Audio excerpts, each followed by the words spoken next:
Hi students, എല്ലാവർക്കും ഇന്നത്തെ ക്ലാസ്സിലേക്ക് സ്വാഗതം. നമ്മൾ എടുത്തുകൊണ്ടിരിക്കുന്നത് ലോസ് ഓഫ് മോഷൻ എന്ന ചാപ്റ്ററാണ്. കഴിഞ്ഞ 2 വീഡിയോകളിലായിട്ട് നമ്മൾ കുറേയധികം കാര്യങ്ങൾ ഡിസ്കസ് ചെയ്ത് കഴിഞ്ഞു. കഴിഞ്ഞ വീഡിയോയിൽ നമ്മൾ Newton's loss of motion start ചെയ്തു. അതിൽ ഫസ്റ്റ് ലോ എന്താണെന്ന് ഡിസ്കസ് ചെയ്തു. അതിന് കറസ്പോണ്ടിങ് ആയിട്ടുള്ള എക്സാമ്പിൾസ് എന്തൊക്കെയാണെന്ന് പറഞ്ഞു. വളരെ ഡീറ്റെയിൽഡ് ആയിട്ട് തന്നെ നമ്മൾ ആ ഭാഗങ്ങൾ വിശദീകരിച്ച് കഴിഞ്ഞു. ഇന്ന് നമ്മൾ ന്യൂട്ടന്റെ സെക്കൻഡ് ലോ ആണ് പഠിക്കാൻ പോകുന്നത്. നമുക്ക് അതിന്റെ സ്റ്റേറ്റ്മെന്റ് എന്താണെന്ന് നോക്കാം. The rate of change of momentum of a body is directly proportional to the applied force and takes place in the direction in which the force acts. അതായത് ഒരു വസ്തുവിൽ അപ്ലൈ ചെയ്യുന്ന ഫോഴ്സ് എന്തിന് ഡയറക്ട്ലി പ്രൊപ്പോർഷണൽ ആണ്? Rate of change of മൊമെന്റത്തിന് directly proportional ആണ്. അതായത് നമുക്കറിയാം, ഒരു റെസ്റ്റിലുള്ള ഒരു ബോഡി ആണെങ്കിൽ അതിൻ്റെ മൊമെന്റം എത്രയാണ്? 0 ആണ്. നമ്മൾ അതിൽ ഒരു ഫോഴ്സ് അപ്ലൈ ചെയ്താൽ അത് എന്ത് ചെയ്യാൻ തുടങ്ങും? മൂവ് ചെയ്യാൻ തുടങ്ങും. ശരിയല്ലേ? എന്ന് പറഞ്ഞാൽ അതിൻ്റെ മൊമെന്റം എന്ത് ചെയ്തു? ചേഞ്ച് ചെയ്തു. മൂവ് ചെയ്യുക എന്ന് പറയുമ്പോൾ അതിനൊരു വെലോസിറ്റി ഉണ്ട്, അപ്പോൾ അതിനൊരു മൊമെന്റം ഉണ്ട്. തുടക്കത്തിലുള്ള മൊമെന്റം 0 ആണ്. ഫോഴ്സ് അപ്ലൈ ചെയ്തതിന് ശേഷം അതിൻ്റെ മൊമെന്റം എന്ത് ചെയ്തു? ചേഞ്ച് ചെയ്തു. Okay, rate of change of momentum എന്ന് പറയുമ്പോൾ ഒരു യൂണിറ്റ് സമയത്തിലുണ്ടായിട്ടുള്ള ചേഞ്ച് ഇൻ മൊമെന്റം ആണ്. ഓക്കെ, നിങ്ങൾ കൊടുക്കുന്ന ഫോഴ്സ് വളരെ ചെറുതാണെങ്കിൽ ഓക്കെ, അത് മൂവ് ചെയ്യുന്ന വെലോസിറ്റി വളരെ ചെറുതായിരിക്കും, അതുകൊണ്ട് ചേഞ്ച് ഇൻ മൊമെന്റം ചെറുതായിരിക്കും. So the rate of change of momentum is also small. ഇനി നിങ്ങൾ കൊടുക്കുന്ന ഫോഴ്സ് വളരെ കൂടുതലാണെങ്കിലോ? കൂടുതലാണെങ്കിൽ റെസ്റ്റിൽ നിന്ന് അത് വളരെ വലിയ ഒരു വേഗതയോടുകൂടി സഞ്ചരിക്കുന്നു എന്ന് പറഞ്ഞാൽ അവിടെ ഉണ്ടാകുന്ന ചേഞ്ച് ഇൻ മൊമെന്റം വളരെ കൂടുതലാണ്. എന്ന് പറഞ്ഞാൽ rate of change of momentum എന്താണ്? വളരെ കൂടുതലാണ്. ശരിയല്ലേ? അപ്പൊ ഈ ഒരു എക്സാമ്പിളിൽ നിന്ന് നമുക്ക് മനസ്സിലായി, ഫോഴ്സ് കൂടുന്തോറും ചേഞ്ച് ഇൻ മൊമെന്റം കൂടുന്നു, rate of change of momentum എന്ത് ചെയ്യുന്നു? കൂടുന്നു. That's why we are stating the law like this. Okay, rate of change of momentum of a body is directly proportional to the force. എന്താണ് second part പറയുന്നത്? And takes place in the direction in which the force is act എന്ന് പറഞ്ഞാൽ rate of change of മൊമെന്റത്തിന്റെ direction എന്ന് പറയുന്നത് ഫോഴ്സിന്റെ direction ആണ്. എന്ന് പറഞ്ഞാൽ ഫോഴ്സിന്റെ ഡയറക്ഷൻ എന്ന് പറയുന്നത് എന്തിന്റെ ഡയറക്ഷൻ ആണ്? റേറ്റ് ഓഫ് ചേഞ്ച് ഓഫ് മൊമെന്റത്തിന്റെ ഡയറക്ഷൻ ആണ്. മനസ്സിലായോ? അപ്പൊ ഇവിടുന്ന് നമുക്ക് ഫോഴ്സിന്റെ ഡയറക്ഷനും കൂടി പറയാൻ പറ്റും. ഫോഴ്സിന്റെ ഡയറക്ഷൻ എങ്ങോട്ടേക്കാണ്? റേറ്റ് ഓഫ് ചേഞ്ച് ഓഫ് മൊമെന്റത്തിന്റെ ഡയറക്ഷൻ ആണ്. മനസ്സിലായില്ലേ? ഓക്കെ, ഇനി നമുക്കിതിനെ മാത്തമാറ്റിക്കലായിട്ട് എങ്ങനെ എഴുതാം? നമുക്കറിയാം, മൊമെന്റത്തിനെ കാണിക്കുന്ന ലെറ്റർ പി ആണ്. Okay, rate of change of momentum എന്ന് പറയുമ്പോൾ dp/dt എന്ന് പറയുക. Okay, so the force is directly proportional to the rate of change of momentum എന്ന് പറയുമ്പോൾ vector F proportional to dp vector divide by dt vector എന്ന് എഴുതാം.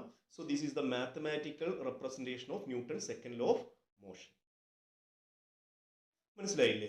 ഇനി നമുക്ക് വേണ്ടത് ഈ സെക്കൻഡ് ലോയുടെ ഇമ്പോർട്ടൻസ് എന്താണ് എന്നറിയാം. What is the significance of Newton second law? Newton's first ലോയുടെ ഇമ്പോർട്ടൻസ് നമുക്ക് അറിയാമായിരുന്നു. എന്തൊക്കെയാണ്? That defines inertia and gives a definition for force. അതുപോലെ സെക്കൻഡ് ലോയുടെ ഇമ്പോർട്ടൻസ് എന്താണെന്ന് ചോദിച്ചാൽ ഒന്നാമത്തെ കാര്യം ഇതാണ്, it introduces the concept of inertial mass.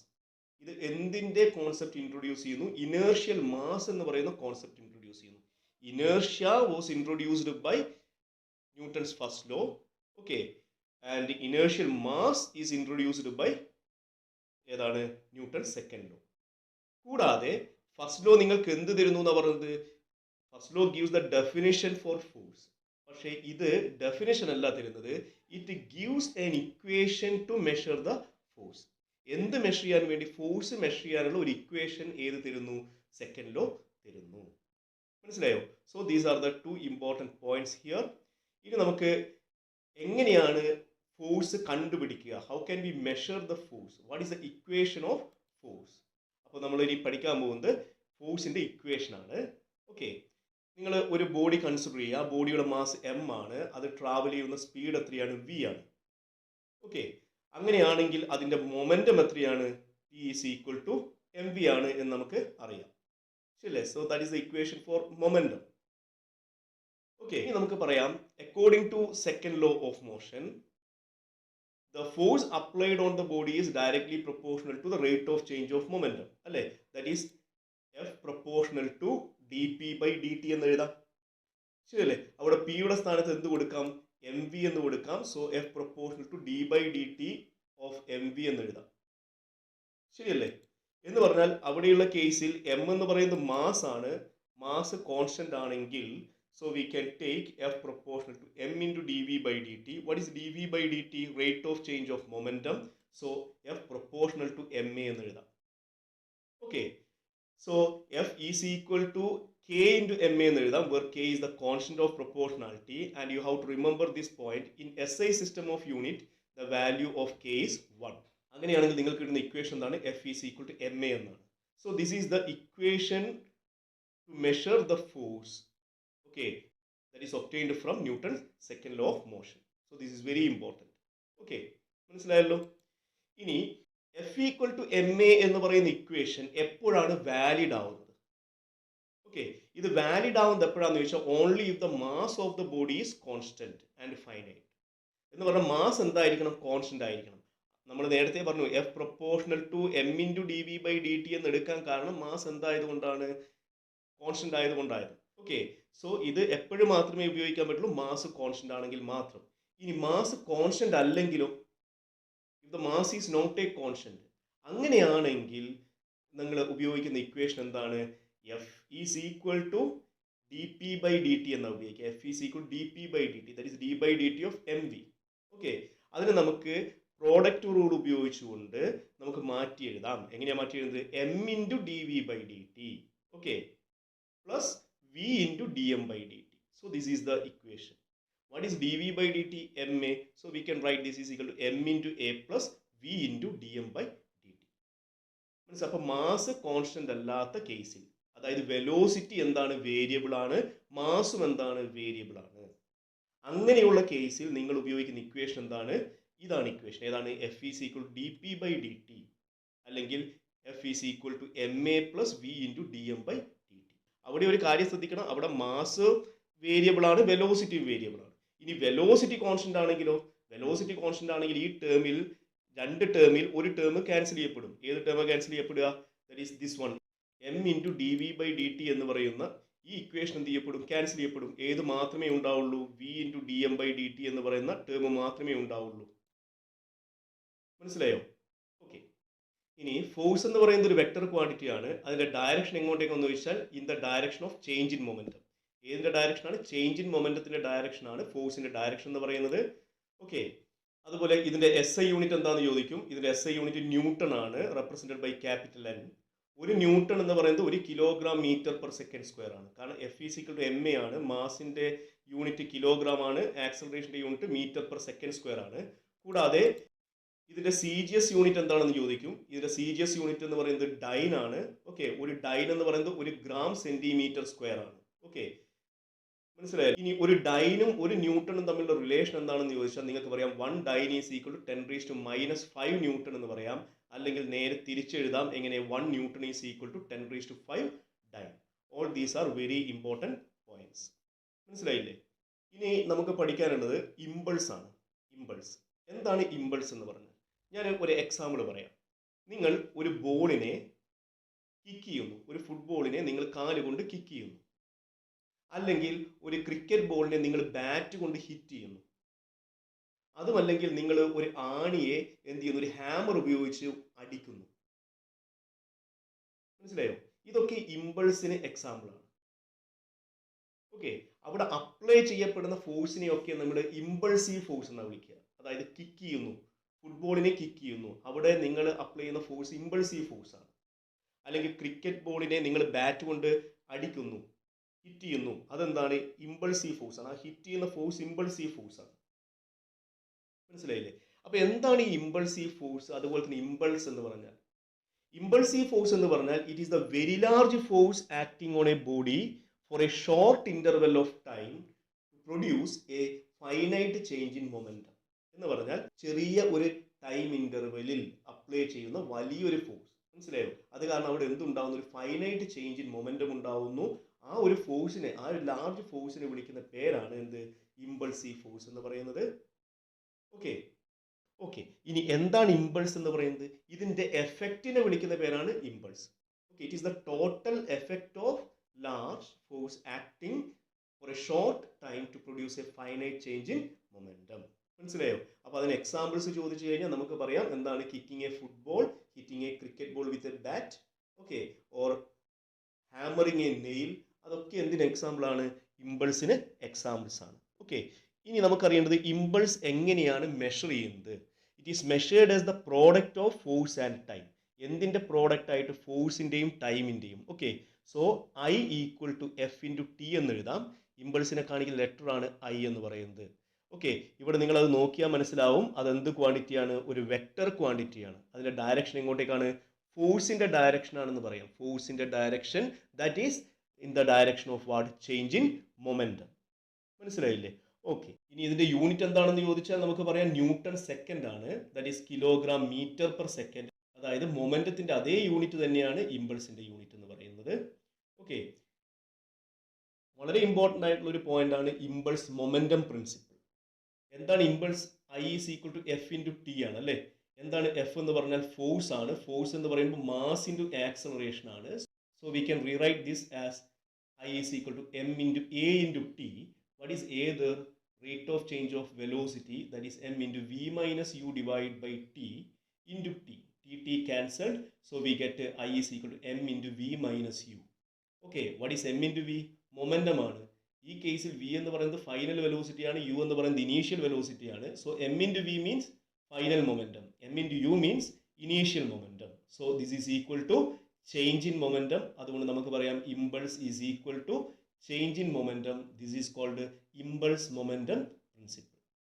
മനസ്സിലായില്ലേ? അപ്പോൾ ഇമ്പൾസ് കണ്ടുപിടിക്കാൻ നമുക്ക് രണ്ട് മെത്തേഡുകൾ കിട്ടി. എന്തൊക്കെയാണ്?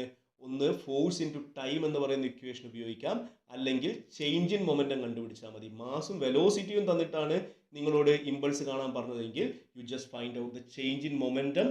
Okay, and there is one more method to find the impulse. അതെന്താണ്? ഫോഴ്സ് ടൈം ഗ്രാഫിൽ നിന്നാണ്. ഓക്കെ, നിങ്ങൾക്ക് ഫോഴ്സ് ടൈം ഗ്രാഫ് ഉപയോഗിച്ചുകൊണ്ട് ഇമ്പൾസ് കണ്ടുപിടിക്കാം. നിങ്ങൾക്ക് ഇങ്ങനെ ഒരു ഗ്രാഫ് തരുന്നു, ഫോഴ്സും ടൈമും തമ്മിലുള്ള ഒരു ഗ്രാഫ് തരുന്നു. അങ്ങനെയാണെങ്കിൽ ഇതിൽ നിന്ന് നിങ്ങൾ എങ്ങനെയാണ് ഇമ്പൾസ് കണ്ടുപിടിക്കുന്നത്? നിങ്ങൾ ഇതിന്റെ ഏരിയ കണ്ടുപിടിക്കൂ. You just find out the area of this graph. ഇവിടെ ഏരിയ എന്ന് പറയുമ്പോൾ ഇതൊരു റെക്ടാംഗിൾ ആണ് അല്ലേ? റെക്ടാംഗിൾ എന്ന് പറയുമ്പോൾ ലെങ്ത് ഇൻറ്റു ബ്രെഡ്ത്ത് എന്ന് വരും അല്ലേ? So we can take this is the length and this is the breadth of the graph. What is the length here? Length means that is equal to the force, okay, F. And what is the breadth there? Breadth is the time interval. We can take this is T1 and this is T2, that is F into T2 minus T1. So here you can say this area is equal to force into T2 minus T1. എന്ന് പറഞ്ഞാൽ force into time. ശരിയല്ലേ? മനസ്സിലായില്ലേ? അതുകൊണ്ട് impulse കണ്ടുപിടിക്കാൻ നിങ്ങൾ എന്ത് ചെയ്താൽ മതി? ഏരിയ കണ്ടുപിടിച്ചാൽ മതി എന്ന് അർത്ഥം. Okay, so that's a very important point. Next one is the applications of the concept of impulse. ഇമ്പൾസിന്റെ അപ്ലിക്കേഷൻസ് എന്തൊക്കെയാണെന്നാണ് നമുക്കിനി പഠിക്കാനുള്ളത്. അതിൽ ഒന്നാമത്തെ അപ്ലിക്കേഷൻ ഇതാണ്. In catching a ball, a player drawing his hands backwards. Okay, നിങ്ങൾക്ക് കാണാൻ പറ്റും ഒരു ക്രിക്കറ്റ് പ്ലെയർ സാധാരണ ഇതിൽ ക്യാച്ച് ചെയ്യുന്ന സമയത്ത്, ഒരു ബോൾ ക്യാച്ച് ചെയ്യുന്ന സമയത്ത് അയാളുടെ കൈ എന്ത് ചെയ്യും? പിറകോട്ടേക്ക് വലിക്കും അല്ലേ? എന്തുകൊണ്ടാണ് അങ്ങനെ പിറകോട്ടേക്ക് വലിക്കുന്നത്? അതിന് കാരണം എന്താണെന്ന് ചോദിച്ചാൽ, നിങ്ങൾ കൈ പിറകോട്ടേക്ക് വലിക്കുമ്പോൾ എന്താണ് ചെയ്യുന്നത്? ആ ബോള് നിങ്ങളുടെ കയ്യിലേക്ക് എത്താനുള്ള സമയം എന്ത് ചെയ്യുന്നു? കൂട്ടുന്നു. ഓക്കെ, നമുക്കറിയാം ബോള് കയ്യിലെത്തിയ ഉടനെ തന്നെ എന്ത് ചെയ്യും? സ്റ്റോപ്പ് ചെയ്യപ്പെടും. ശരിയല്ലേ? എന്ന് പറഞ്ഞാൽ മൊമെന്റം എന്ത് ചെയ്യും? ചേഞ്ച് ചെയ്യും അല്ലേ? അപ്പോൾ നമുക്കറിയാം ഈ ബോൾ ക്യാച്ച് ചെയ്യാനുള്ള സമയം കൂട്ടുക എന്ന് പറയുമ്പോൾ അതിൻ്റെ അർത്ഥം എന്താണ്? ടൈം ഓഫ് കോണ്ടാക്ട് കൂട്ടുക എന്നാണ്. ടൈം ഓഫ് കോണ്ടാക്ട് കൂട്ടുക എന്ന് പറയുമ്പോൾ അതിൻ്റെ അർത്ഥം you are reducing the rate of change of momentum അല്ലേ? ശരിയല്ലേ? കയ്യിലെത്തുമ്പോൾ മൊമെന്റം മാറും, കാരണം ആദ്യം അതിനൊരു മൊമെന്റം ഉണ്ട്. കയ്യിലെത്തുമ്പോൾ അത് സ്റ്റോപ്പ് ചെയ്യപ്പെടും. അപ്പോൾ എന്ത് ചെയ്യും? മൊമെന്റം മാറാനെടുക്കുന്ന സമയം എന്ത് ചെയ്യുന്നു? കൂടുന്നു. That means we R reducing the rate of change of momentum. That means force acting on the hand. മനസ്സിലായോ? അപ്പോൾ എന്തിനു വേണ്ടിയിട്ടാണ് നമ്മൾ എന്ത് ചെയ്യുന്നത്? നമ്മൾ ക്യാച്ച് ചെയ്യുന്ന സമയത്ത് കൈ പിറകോട്ടേക്ക് വലിക്കുന്നതെന്ന് ചോദിച്ചാൽ ടൈം ഓഫ് കോണ്ടാക്ട് ഇൻക്രീസ് ചെയ്യുക. Okay, thereby reducing the rate of change of momentum means force. You got it? Okay, നമുക്ക് സെക്കൻഡ് എക്സാമ്പിളിലേക്ക് പോവാം. സെക്കൻഡ് എക്സാമ്പിൾ ഇതാണ്. നിങ്ങളൊരു എന്താണ് സാൻഡിൽ, അതായത് ഒരു മണൽത്തിട്ടയിലേക്കോ അല്ലെങ്കിൽ എന്താണ് വാട്ടർ വെള്ളത്തിലേക്കോ ജമ്പ് ചെയ്യുകയാണെങ്കിൽ, മനസ്സിലായോ, നമുക്ക് അത്രത്തോളം സീരിയസ് ആയിട്ടുള്ള ഒരു ഇഞ്ചുറി സംഭവിക്കില്ല അല്ലേ, അത്രത്തോളം അപകടം സംഭവിക്കില്ല. മനസ്സിലായോ? നേരെ മറിച്ച് നിങ്ങൾ ഒരു കോൺക്രീറ്റ് സർഫസിലോ അല്ലെങ്കിൽ ഹാർഡായിട്ടുള്ള ഒരു തറയിലോ ആണ് വീഴുന്നതെങ്കിൽ, ജമ്പ് ചെയ്യുന്നതെങ്കിൽ, നിങ്ങൾക്ക് വളരെ വലിയ എന്താണ് അപകടം പറ്റും. എന്തുകൊണ്ടാണ് അങ്ങനെ സംഭവിക്കുന്നത്? കാരണം നമുക്കറിയാം, നമ്മൾ മണലിലേക്കോ അല്ലെങ്കിൽ വാട്ടറിലേക്കോ ആണ് ജമ്പ് ചെയ്യുന്നതെങ്കിൽ, ഓക്കെ, നമ്മൾ ജമ്പ് ചെയ്ത് ടച്ച് ചെയ്യുന്ന സമയത്ത് നമ്മൾ സ്റ്റോപ്പ് ചെയ്യപ്പെടും അല്ലേ. പക്ഷെ നമുക്കറിയാം സാൻഡ്, അതായത് മണലിലാണ് നമ്മൾ വീഴുന്നതെങ്കിൽ അവിടെ എന്തുണ്ടാവും? അവിടെ ചെറിയൊരു കുഴി ഉണ്ടാവും അല്ലേ, ഒരു, ശരിയല്ലേ, ഒരു ഡിപ്രഷൻ ഉണ്ടാവും അല്ലേ, അത് കുറച്ചൊന്ന് താഴും. വാട്ടറിലാണെങ്കിൽ നമ്മൾ എന്ത് ചെയ്യും, അത് തട്ടി നമ്മൾ താഴോട്ടേക്ക് പോകും. മനസ്സിലായി? എന്നിട്ട് വളരെ സാവധാനത്തിലേ സ്റ്റോപ്പ് ചെയ്യുന്നുള്ളൂ എന്ന് പറഞ്ഞാൽ അതിന്റെ അർത്ഥം നമ്മൾ വീണ ഉടനെ തന്നെ എന്ത് ചെയ്യപ്പെടുന്നില്ല, സ്റ്റോപ്പ് ചെയ്യപ്പെടുന്നില്ല. സ്റ്റോപ്പ് ചെയ്യാൻ എടുക്കുന്ന സമയം എന്താണ്, കൂടുതലാണ്. ഓക്കെ, ടൈം ഓഫ് കോണ്ടാക്ട് വളരെ കൂടുതലാണ്. അതുകൊണ്ട് അനുഭവപ്പെടുന്ന ഫോഴ്സ് എന്തായിരിക്കും, കുറവായിരിക്കും. നേരെ മറിച്ച് നമ്മൾ വീഴുന്നത് ഒരു സിമെന്റഡ് ഫ്ലോർ, ഒരു കോൺക്രീറ്റ് ചെയ്യപ്പെട്ട ഹാർഡ് ആയിട്ടുള്ള ഒരു ഫ്ലോറിലാണ് നമ്മൾ വീഴുന്നതെങ്കിൽ, മനസ്സിലായില്ലേ, എന്താ സംഭവിക്കുക? നമുക്കറിയാം, നമ്മൾ പെട്ടെന്ന് എന്ത് ചെയ്യപ്പെടും, സ്റ്റോപ്പ് ചെയ്യപ്പെടും അല്ലേ. നമ്മൾ പെട്ടെന്ന് സ്റ്റോപ്പ് ചെയ്യപ്പെടും എന്ന് പറഞ്ഞു കഴിഞ്ഞാൽ അതിൻ്റെ അർത്ഥം ടൈം ഓഫ് കോണ്ടാക്ട് വളരെ കുറവാണ്. Okay, time to stop the body എന്താണ്, വളരെ കുറവാണ്. അതുകൊണ്ട് ഫോഴ്സ് എന്തായിരിക്കും, വളരെ കൂടുതലായിരിക്കും. അതുകൊണ്ട് വളരെ സീരിയസ് ആയിട്ടുള്ള അപകടങ്ങൾ പറ്റാൻ സാധ്യതയുണ്ട്. Okay, next application is this one. An athlete advised to come to stop slowly after finishing a fast race.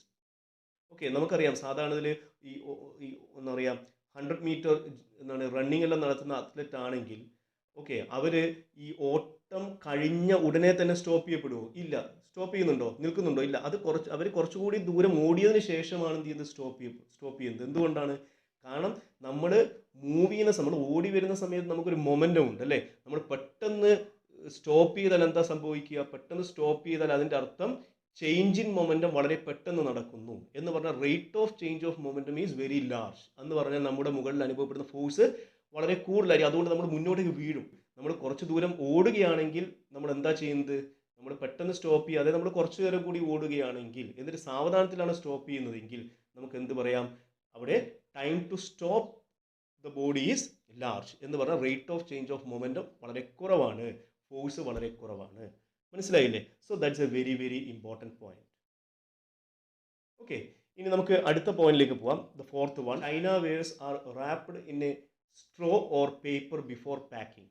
നമുക്കറിയാം, ഈ മൺപാത്രങ്ങളെല്ലാം ഇപ്പോഴും ഓക്കെ എന്ത് ചെയ്യും, ഒന്നുകിൽ ഒരു പേപ്പർ എല്ലാം വെച്ചിട്ടാണ് എന്ത് ചെയ്യുന്നത്, പാക്ക് ചെയ്യുന്നത്. എന്തുകൊണ്ടാണെന്ന് അറിയോ? എന്തുകൊണ്ടാണ് അങ്ങനെ പാക്ക് ചെയ്യുന്നത്? കാരണം അത് ട്രാൻസ്പോർട്ട് ചെയ്യുന്ന സമയത്ത്, അതായത് വാഹനത്തിൽ ട്രാൻസ്പോർട്ടേഷൻ നടത്തുന്ന സമയത്ത് എന്ത് ചെയ്യും, അത് അവിടെ എന്തുണ്ടാവും, ജെർക്ക് ഉണ്ടാവും അല്ലേ. മനസ്സിലായോ? അവിടെ എന്ത് ചെയ്യും, ജെർക്ക് ഉണ്ടാവും. അങ്ങനെ ജെർക്ക് ഉണ്ടാവുമ്പോൾ എന്ത് ചെയ്യും, രണ്ട് പാത്രങ്ങൾ ഒരുമിച്ചാണ് വെച്ചതെങ്കിൽ അതെന്ത് ചെയ്യും, ആ ജെർക്കിന്റെ സമയത്ത് എന്ത് ചെയ്യും, പരസ്പരം കൂട്ടിമുട്ടും. ഓക്കെ, കൂട്ടിമുട്ടും. അപ്പോൾ അവിടെ പേപ്പർ ഇല്ലായിരുന്നു എങ്കിൽ എന്ത് സംഭവിക്കും? അത് ഒരു പാത്രം മറ്റൊരു പാത്രത്തിന് മുകളിലേക്ക് ഉയർന്നു, താഴോട്ടേക്ക് വീഴുന്നു, ഹിറ്റ് ചെയ്യുന്നു, അപ്പോൾ തന്നെ സ്റ്റോപ്പ് ചെയ്യപ്പെടുന്നു. മനസ്സിലായി? അപ്പോൾ നമുക്ക് പറയാം അവിടെ ടൈം ഓഫ് കോണ്ടാക്ട് എന്താണ്, വളരെ കുറവാണ്. ടൈം ടു സ്റ്റോപ്പ് എന്താണ്, വളരെ കുറവാണ്. അതുകൊണ്ട് എന്ത് സംഭവിക്കും, ഫോഴ്സ് വളരെ കൂടുതലായിരിക്കും. അതുകൊണ്ട് പൊട്ടിപ്പോവാൻ സാധ്യതയുണ്ട്. പക്ഷെ നേരെ മറിച്ച് നമ്മൾ അതിൻ്റെ അകത്ത് കുറച്ച് പേപ്പറോ മറ്റോ ചുരുട്ടി വെച്ചിട്ടുണ്ട് എങ്കിൽ എന്താ സംഭവിക്കുക, അത് മുകളിലേക്ക് ഉയർന്ന് താഴെ വീഴുമ്പോൾ പേപ്പറിന് മുകളിലാണ് തട്ടുന്നത്. ഓക്കെ, അതിനെന്തുണ്ട്, ഒരു സ്പ്രിങ് ആക്ഷൻ ഉണ്ട് അല്ലേ. അതുകൊണ്ട് അതെന്ത് ചെയ്യും, അത് വീണ ഉടനെ തന്നെ എന്ത് ചെയ്യപ്പെടില്ല, സ്റ്റോപ്പ് ചെയ്യപ്പെടില്ല. സ്റ്റോപ്പ് ചെയ്യാനുള്ള സമയം എന്ത് ചെയ്യുന്നു, ഇൻക്രീസ് ചെയ്യുന്നു. So it will reduce the rate of change of momentum and hence the force. Okay, അതുകൊണ്ട് എന്ത് ചെയ്യില്ല, അവിടെ പൊട്ടാനുള്ള സാധ്യത കുറവാണ്. മറ്റൊരു എക്സാമ്പിൾ ഇതാണ്, ഓട്ടോമൊബൈൽസ് ആർ വിത്ത് ഷോക്കേഴ്സ്. ഓക്കെ, നമുക്കറിയാം ബൈക്ക് ആണെങ്കിലും കാർ ആണെങ്കിലും അതിനെല്ലാം ഉണ്ടാവും ഷോക്ക് അബ്സോർബേഴ്സ് ഉണ്ട് അല്ലേ.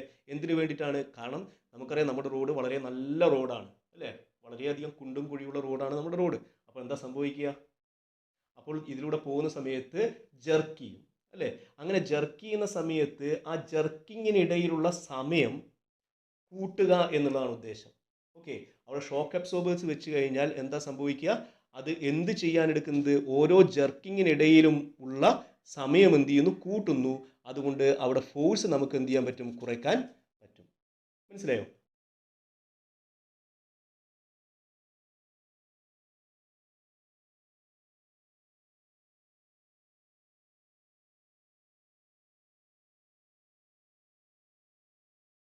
അതുപോലെ തന്നെ ഇതുമായി റിലേറ്റഡ് ആയിട്ട് വേറൊരു ക്വസ്റ്റ്യൻ ചോദിക്കാറുണ്ട്. എന്താണ്? Buffers are provided between the bogies of train ബോഗീസിനിടയിൽ ബഫേഴ്സ് വെച്ചിട്ടുണ്ടാവും. എന്തിനു വേണ്ടിയിട്ട് അത് വെച്ചതെന്ന് ചോദിച്ചാൽ അതിന് കാരണം ഷണ്ടിങ്ങിനിടയിലുള്ള സമയം കൂടും, അതുകൊണ്ട് അവിടെയുള്ള ഫോഴ്സ് എന്ത് ചെയ്യും, കുറയും. അതിന് വേണ്ടിയിട്ടാണ് അവിടെ ബഫേഴ്സ് യൂസ് ചെയ്യുന്നത്. ഓക്കെ, ഇന്നത്തെ ക്ലാസ് നമുക്കിവിടെ സ്റ്റോപ്പ് ചെയ്യാം. അപ്പോൾ നമ്മൾ രണ്ട് കാര്യങ്ങളാണ് ഡിസ്കസ് ചെയ്തിരിക്കുന്നത്. ഒന്ന്, എന്താണ് newton second law, and the next one is impulse and impulsive force. Okay, അതിനുള്ള എക്സാമ്പിൾസും നമ്മൾ പറഞ്ഞു കഴിഞ്ഞു, അതായത് അപ്ലിക്കേഷൻസും പറഞ്ഞു കഴിഞ്ഞു. ഓക്കെ, ഈ ക്ലാസ്സിൽ പറഞ്ഞിരിക്കുന്ന കാര്യങ്ങൾ നിങ്ങൾക്ക് മനസ്സിലായിട്ടുണ്ടാവുമെന്ന് വിചാരിക്കുന്നു. All these points are very important. Exam point of വ്യൂവിലും വളരെ ഇമ്പോർട്ടൻ്റ് ആയിട്ടുള്ള കാര്യങ്ങളാണ് ഇതൊക്കെ. അതുകൊണ്ട് കൃത്യമായി പഠിച്ചു വെക്കുക. ഓക്കെ, ഈ വീഡിയോ ഇഷ്ടപ്പെട്ടെങ്കിൽ നിങ്ങൾ നിർബന്ധമായും ചാനൽ സബ്സ്ക്രൈബ് ചെയ്യുക, കമൻറ്റ് ചെയ്യുക, ഷെയർ ചെയ്യുക, ലൈക്ക് ചെയ്യുക.